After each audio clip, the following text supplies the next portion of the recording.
Sir barrister Asaduddin Owaisi साहब के पंडित खोबलाल कारे स्टेट से आप लोग वीडियो को लास्ट तक जरूर देखें। बुजुर्गों, नौजवान साथियों, यहाँ पर आज हम लोगों को क्यों आना पड़ा, क्या जरूरत थी? तमाम पार्टियां यहाँ बीजेपी वाले हैं जो उनका खास न्यारा क्या है, कभी हिंदू मुस्लिम में लड़ा देते हैं, कभी अगला पिछड़ा में लड़ा देते हैं। उनको पता ही नहीं है कि मेरी जात क्या है। यही शास्त्र यह कहता है कि मानव है जात हमारी, मानवता धर्म हमारा, और हिंदू मुस्लिम सिख ईसाई धर्म नहीं कोई नारा। अगर आपके बीच में कोई आए और कहते भाई ये पंडित जी हैं इनको वोट मत दो, अगर मुस्लिम भाई से कहे तो उनसे पूछो भाई मेरी जात क्या है, मेरी तो मानव जात है ना। लेकिन ये बस कभी हिंदू मुस्लिम, कभी अगड़ा पिछड़ा, कभी राम मंदिर। अब इनका सब मुद्दा खत्म हो चुका है, अब कोई मुद्दा नहीं है इनके पास। अब इनकी दुकान बंद होने वाली है। अब आप लोगों से यही गुजारिश है कि आप लोग सपा की दुकान बंद करा दें, हम बीजेपी की दुकान बंद करा दें, मैं काम खत्म। हम तो बीजेपी की दुकान बंद करा के रहेंगे, ये मेरा संकल्प है। ओवैसी साहब का नारा भी है, ये तो कह रहे हैं कि मतलब बैकवर्ड आरक्षण, कभी कोई आरक्षण, इन्हें आरक्षण ही दिखाई पड़ता है। लेकिन ओवैसी साहब क्या कह रहे हैं, जितनी जिसकी संख्या भारी उतनी उसकी हिस्सेदारी, लेंगे देंगे हिस्सेदारी, नहीं करेंगे ताबेदारी। ताबेदारी मुर्दाबाद, हिस्सेदारी जिंदाबाद। ओवैसी साहब जिंदाबाद।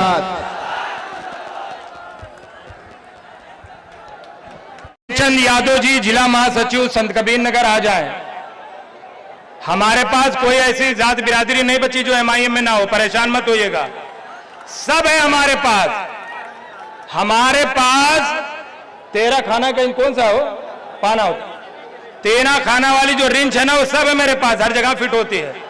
सिर्फ आप ठान लीजिए कि मटेरा से बस एमआईएम का मेला होगा बस। प्रेमचंद यादव जी अगर नहीं पहुंच पा रहे हैं तो हमारे बीच में काशिफ अंसारी साहब आ जाएं। ये सीतापुर के रहने वाले हैं और जब इनकी उम्र 14-15 साल की थी तभी से ये एमआईएम में है।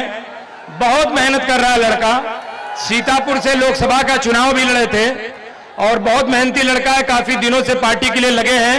और जब शौकत साहब यहां पर मैदान में उतरेंगे तो जब तक चुनाव नहीं खत्म हो जाएगा काशिफ साहब इंशाल्लाह हम लोग के साथ मेहनत करेंगे। वक्त का ख्याल रखिए और काशिफ साहब के लिए एक मरतबा आप लोग तालियों से स्वागत करिए। बहुत मेहनती लड़का है और इनका हौसला बढ़ाइए और अपने वक्त का ख्याल रख करके अपनी बात रखिए। अस्सलाम वालेकुम। वक्त का ख्याल रखते मैं 1 मिनट नहीं आधे मिनट में बात को खत्म करूंगा। सैयद सालार मसूद गाजी अलैहि रहमा की सरजमीन से विधानसभा 2027 चुनाव का मजलिस इत्तेहादुल मुस्लिमीन ने आगाज किया है। यहां पर जहां जहां तक मेरी नजर पहुंच रही है, मजलिस इत्तेहादुल मुस्लिमीन के साथियों, आज से आगाज को मजलिस इत्तेहादुल मुस्लिमीन को फतेह का परचम अंजाम तक पहुंचाना इंशाअल्लाह। मैं एक शायरी के एक शेर के साथ अपनी बात को खत्म करूंगा। किताब कब तक रहेगी सादा, कभी तो आगाज से बाब होगा। जिन्होंने बस्ती उजाड़ डाली कभी तो इनका हिसाब होगा।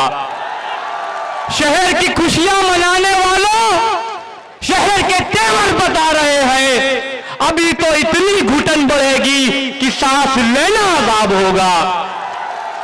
वो दिन गए जब कि हर सितम को अदाए महबूब कह के चुप थे। उठेगी हम पर ईंट अगर तो पत्थर उसका जवाब होगा। मैं अपनी बात को एक नारे के साथ खत्म करूंगा। असदुद्दीन ओवैसी जिंदाबाद, शौकत अली जिंदाबाद, नारे तकबीर।